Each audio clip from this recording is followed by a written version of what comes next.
işte senden ufak bir hoşlantı hissetmiştim. Evet, hatırlıyorum mesela. O dönemde ufak bir hoşlantı vardı. Sonra bir uçtu gitti, sonra tekrar geldi. Haksız mıyım?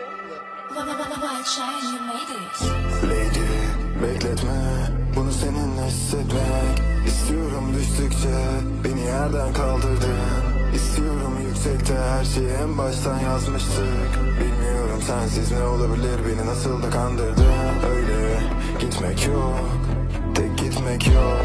Ben vazgeçtim çoktan, aklımdan çıkmaz o, aklımdan çıkmaz o. Benden kalma uzak, teklif var ısrar yok ama boşuna laf uzak.